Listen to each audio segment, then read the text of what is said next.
often should you shop for groceries? In this season and in this climate, it seems like groceries are constantly on everybody's mind. There's a lot of opportunity for overspending. Even when groceries aren't priced crazy high, the grocery stores are literally made to get you to buy as much as possible. Not to mention the brands, the marketing. I mean, the world is honestly fully against you when it comes to saving money on groceries. So if you're looking to save on groceries or just have a wiser, lower grocery spend, I'm going to tell you today exactly how often you should be spending or how often you should be going to the grocery store. So let's dive in. I do grocery shopping one time a week, but it is not a big drawn out grocery shopping trip or process. Every 2 weeks, I go ahead and I go grocery shopping for our dinners. So I'll spend a larger amount. Usually it's around $200 to $250 twice a month. What I'm getting during that month is primarily our dinners.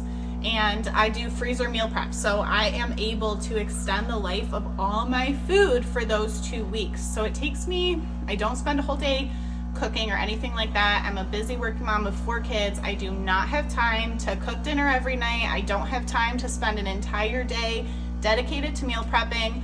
Overall, what I do is I prep for about 60 minutes every 2 weeks after I do this large grocery shopping trip. And then for the next 2 weeks, I know that dinner is totally taken off my plate. It's a huge stress reliever, and it also saves me a ton of time and money. So if we're grocery shopping for our family of 6, that looks like about $200 to $250 every 2 weeks. What happens on the other weeks? If we're grocery shopping weekly, what do we do then? Well, I recommend on those other weeks that you aren't doing a big trip, that you are shopping for the fresh stuff. So the things that I get on the off weeks are things like berries, fruit, vegetables. Sometimes I might pick up extra milk or extra eggs, a loaf of bread. There's all sorts of items that we need that help us get through our breakfasts and lunches. Because remember, dinner is totally taken care of. So on those off weeks, we don't have to get any more big proteins, meats. Those higher cost items are taken care of and are in the freezer and are not going to go bad. We are all set with dinners. We only have to think about breakfast, lunches, school lunches, maybe some snacks. So I actually spend about $100 on those off weeks. That $100 budget goes to my kids' school lunches.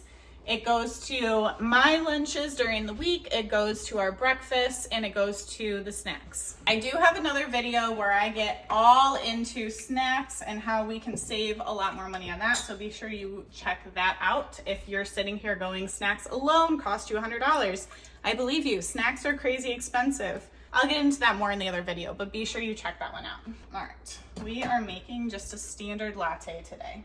When you know that you're going to the grocery store once a week, it really can give you that extra oomph to get through. So you don't have to go for this extended period of time if you know I am grocery shopping one time a week and you have your systems in place.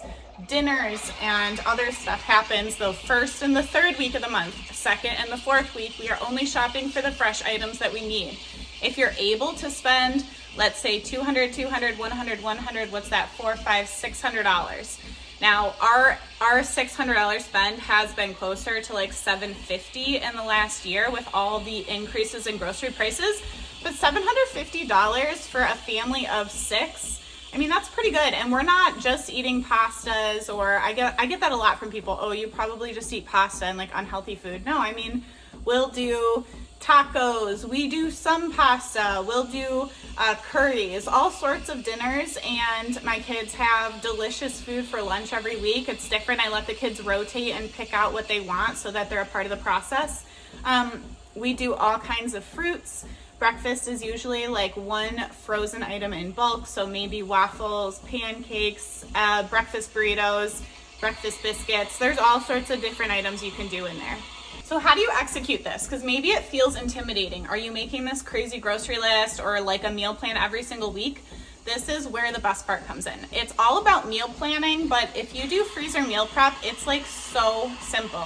You're gonna end up with a pretty standard grocery list that is going to apply every week when it comes to your fresh items, and you only need to think about dinners twice a month. This plan is exactly how I build out all my meal plans to make this whole process super easy for you. If you go ahead and check out the description, you'll be able to see that I have a ton of resources there to help you get started so that you can test out this process for yourself and see if it's something that you would love to use. Okay, so let's go over this. We are doing a big grocery run every 2 weeks, and that's gonna include our dinners. And then on the off weeks, we are only shopping for breakfast, lunches, school lunches, and snacks. Our family allocates $200 to $250 when we're shopping for dinners. And then I allocate $100 to, let's say, $120 when I am shopping for the like fresh items on the off weeks. And when you are tempted to run to the store for something, in between that time, just say no. We don't want to go to the store. We want to avoid impulse buys. We don't want to let them get us and buy things we don't need because we think we deserve it. I really want you to work hard to be willing to use up the food that you have in your home. By the time our next grocery shopping trip comes around, my fridge has very little food in it. That is not a bad thing. That means that we are using what we are buying. The average American wastes almost $1,500 on food every single year. So you should consider yourself winning if when you get to the end of the week and another grocery shopping trip is coming up, you do not have a crazy full fridge of wasted food in there. If you like saving time and money on groceries, make sure you hit that like button and subscribe for more content just like this. Thank you so much for being here, and I'll see you in the next video. Bye.